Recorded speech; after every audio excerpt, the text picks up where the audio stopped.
My name is Michael Harris. 5 years ago, I was an ordinary engineering student at Boston University, dreaming of changing the world with technology. A childhood friend, AlexBrown, and I decided to create a startup that would help small businesses automate their processes. We didn't have a lot of capital, but we had an idea and a passion for success.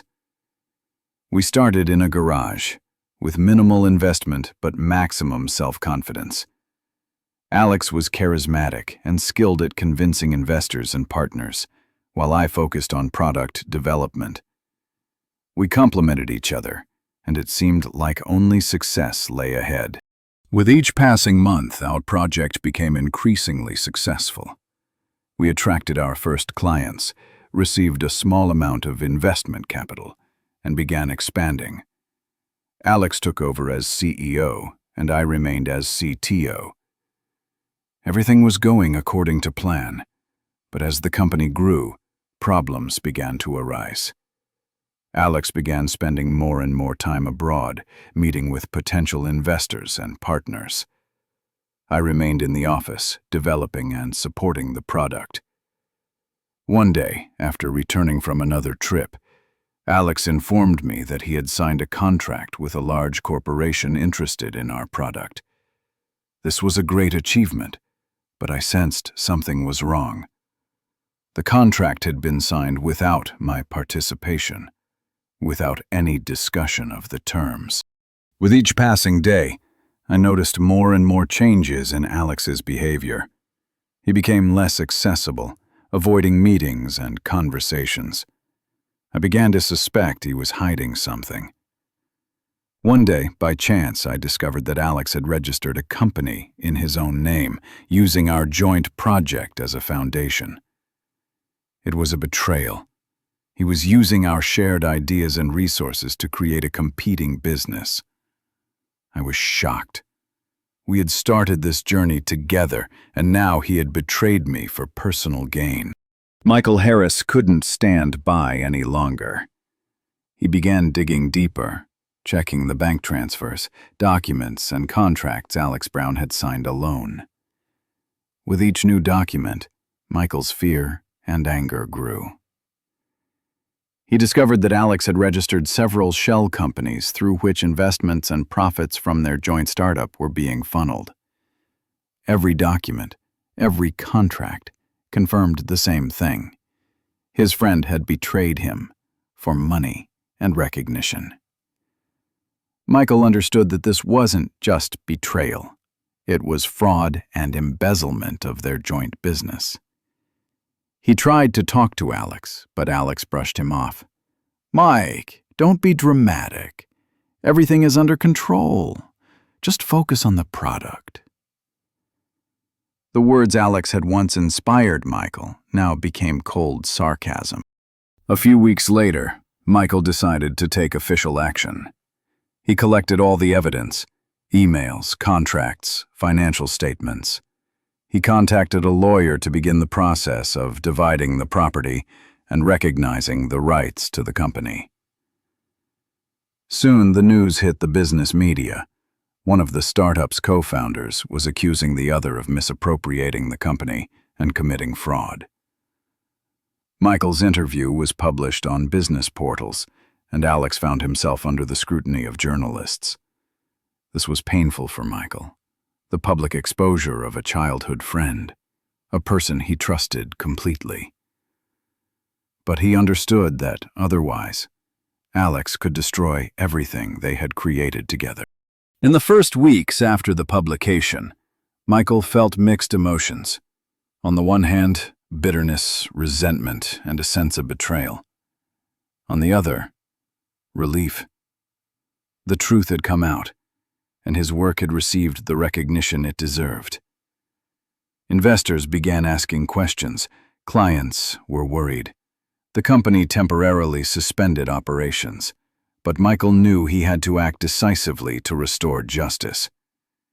He realized that trust and friendship are more than just words, and that sometimes the people we consider close can be the source of life's most painful blows. Michael Harris knew that emotions alone wouldn't solve the problem. He hired a team of lawyers and filed formal documents in court, demanding recognition of his rights to the company and compensation for damages. AlexBrown countersued, claiming that Michael never had a stake in the company. Lengthy court hearings, negotiations, and the exchange of documents began. Each hearing was emotionally difficult. Michael saw the person he trusted most, now testifying against him in court. The trials dragged on for months, but Michael didn't give up. He collected witnesses, correspondence, contracts, demonstrating that without his work, the product would never have been created. 6 months after the legal battle began, the first results arrived. The judge ordered a stay on Alex's actions with the company until a final decision was reached. This was a small but significant relief for Michael.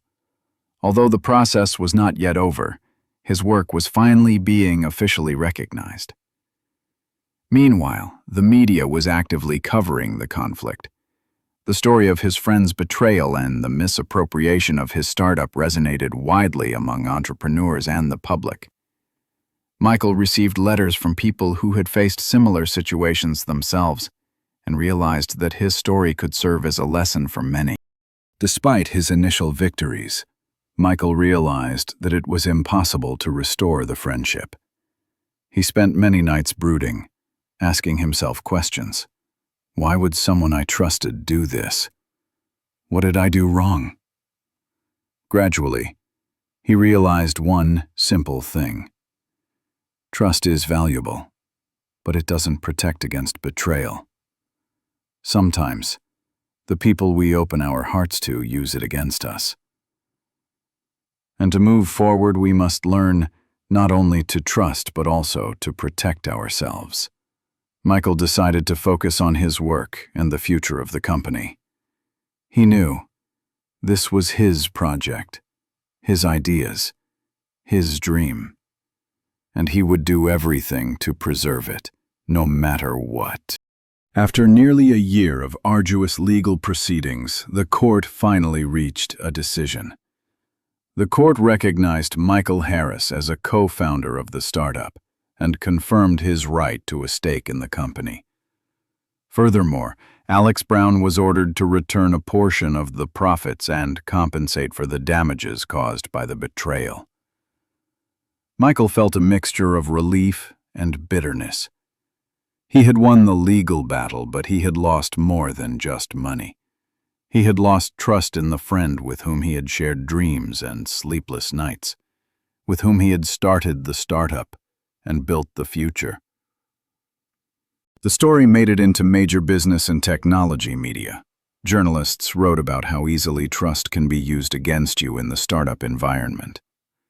Messages from entrepreneurs who had experienced similar betrayals filled Michael's inbox. He realized that his experience was not only a personal tragedy, but also a lesson for others.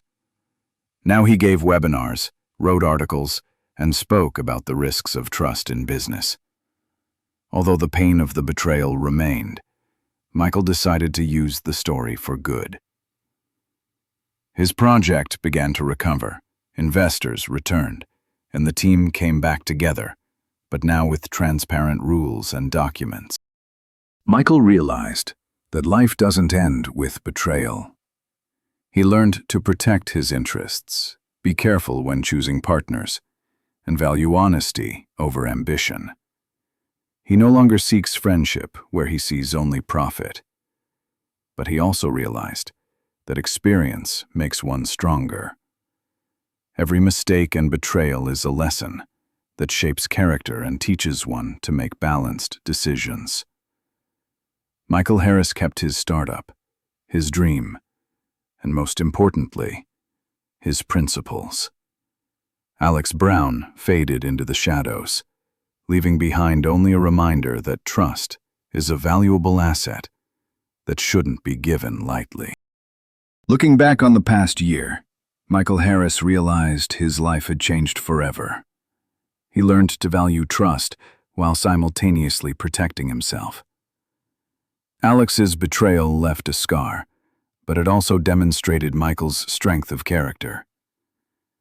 He often recalled those nights in the garage, his first ideas, his first lines of code. Every small victory now had special significance, because the path to it was strewn with trials. Michael realized that sometimes to move forward, you need to survive betrayal and emerge stronger. Michael's startup gradually recovered. New investors, having learned about his story, trusted him more than ever. He implemented strict partnership guidelines, transparent contracts, and regular audits to ensure he never again found himself in a situation like Alex's. The project began generating revenue again, and the team, who remained loyal to Michael, felt part of an honest and transparent company. Michael did everything he could, not only to preserve the company, but also to teach other entrepreneurs the value of trust and transparency in business. Michael learned to separate friendship from business and understand that sometimes people exploit closeness for their own gain. He found new ways to build trusting relationships, but also became more attentive to the people around him. There are moments in life when betrayal turns into a lesson and pain into strength. Michael knew that his experience could now help others avoid the mistakes he himself could not avoid. Michael Harris's story is one of trust, betrayal, and personal growth. It's about how strong values and integrity help you overcome any challenge, and about how, even after the hardest blows, you can preserve your dreams, projects, and honor.